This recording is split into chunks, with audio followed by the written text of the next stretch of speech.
Hello and welcome to South Boston. My name is Justin. I'm the owner of Team 53 and I partner with Coach Dave Academy and Impel Motorsports to bring you this week's Learn to Drive video for SK Modifieds at South Boston as part of iRacing's 2025 Season 4 Week 1 official series action.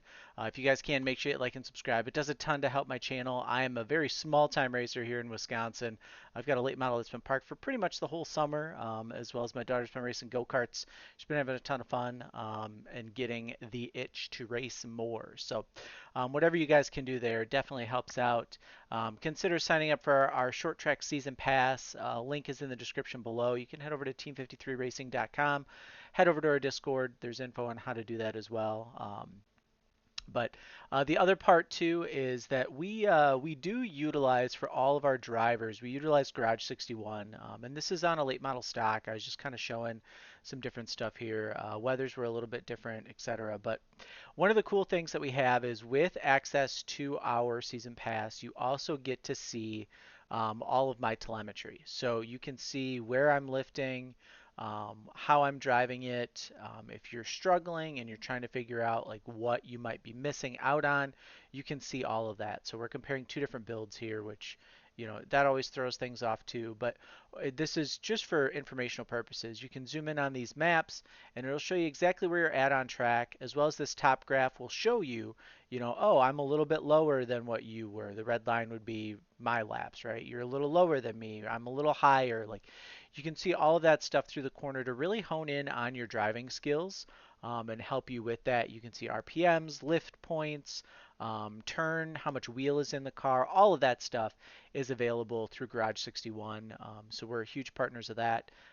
Really, really happy to have that. And then obviously with iRacing's new stuff that they're implementing, we'll see what we can do with that as well. So but let's head out here to qualify. New UI, still getting used to stuff. We'll get some things figured out here. I'm going to try using the iRacing built-in stuff because I firmly believe that you should not have to go out and get all these extra add-on packs, that you can use some of iRacing stuff. So we're going to try and use it, and if we can't get it to work, we'll look at adding some packs. So qualifying, we're going to head out. We're going to tire heat, gas brake, left, right, swerve here. And then we're going to go right for qualifying. So really quick, if you're looking to upgrade your sim racing equipment, head over to my friends at Impel Motorsports, impelmotorsports.com. They are great supporters of mine. They've been around since day one here on the channel. If you're looking to get Moza or Next Level Sim Rig, and it's out of stock through them, send them an email. They can get you on a pre-order list, especially if you can wait. They're happy to work with you, and everything you do helps support me. So here we are going high here in 3 and 4, and you can see here, just like the late model stock, by the time we're at the start finish line, we're already turned in. So what I always like to tell people is that essentially when you're in your FOV, I have triple monitors, keep that in mind. But basically, by the time you get to the start finish line here in this car, you should be starting to turn into turn 1.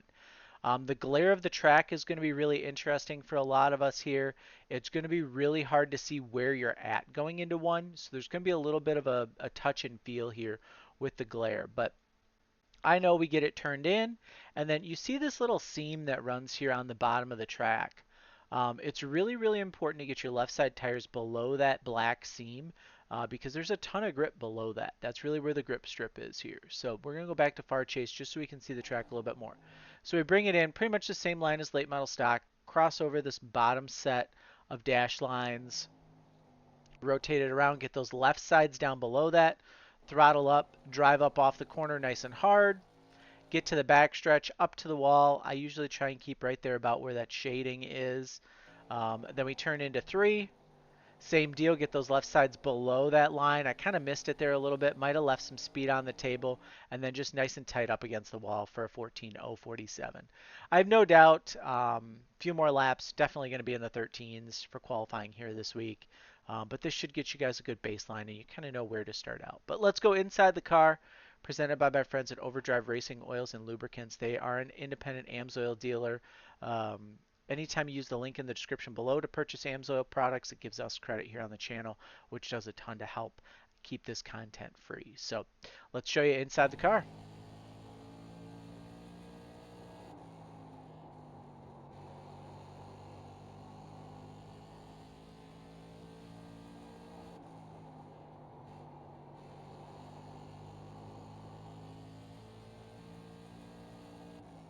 And there we have inside the car. Um, Pretty quick, pretty easy. Let's head over to race trim now. You can see we've done a few laps here. A 121 was like my best race lap, so it's just going to be a little bit slower because of fuel. That's really going to be the big thing. And then the car is going to be a little bit freer compared to our qualifying setup just to kind of get you through a full 40 lap run here. But it's going to look pretty much the exact same in terms of lap lines. One of the cool things here is that probably about halfway in these SK races, if not maybe a little bit before, because they're green flag only in D class, you're going to be able to move up and run the second lane. So if somebody tries to get underneath you to pass you, you can just kind of run that second lane and potentially be able to hold them down. Likewise, if you're passing, it might be to your advantage to look at the second lane. The only concern I have with going to the outside is if the car underneath does not want to recognize car high, it's really easy for them to push up into the wall and to wreck you. So that's something that a lot of people struggle with is just recognizing car high and understanding that. But in terms of passing here in these cars, it's extremely difficult. There's going to be a lot of bump and runs. There's going to be a lot of um, just kind of waiting and trying to push people into corners, push people coming off the corners to try and get them to be a little tight and push out into the wall. And then you've got to be ready to get underneath them. But in general, I mean, at South Boston, it's a free track. And as I said in the late model stock video too, there's going to be a lot of new people that are joining this season, right? A lot of people that just got out of rookies, got promoted up. They're looking for a D-class series. They're not sure if they want to run SK Modifieds, ARCA, whatever it might be, but they're looking for a home. And so I think in the first couple weeks, it's always really important to keep that in mind, that there's new people joining. There's people that are maybe trying out a new series that they're like, hey man, I've always wanted to run modifieds. I saw a YouTube video on it. Now I'm gonna hop in. So just kind of that understanding and remembering too that in short track, for a lot of people, the only short track racing that they've ever seen in their lives is what they see on NASCAR, which I've said time and time again is not actual racing. It's not the way short track racing is meant to be. It's not the way it should be. Um, so building that respect and that understanding and knowing that, like, some weeks I just have a sixth place car, some races I just have a third place car, and just really being able to settle and take what you can get and working on your line and working on your laps throughout the week to get to the point where when next time you show up, instead of being a fifth place car, you're a second place car or a first place car or whatever it might be, but you're really building on your skills to become a better driver. And especially early in the season, it's really, really important to keep that in mind as we race. So, but if you guys have made it through this far, make sure you hit like and subscribe. It does a ton to help out the channel. If you guys are looking for setups, head over to the Team 53 Discord. Sign up for our season pass, team53racing.com, and we will see you guys in the next video.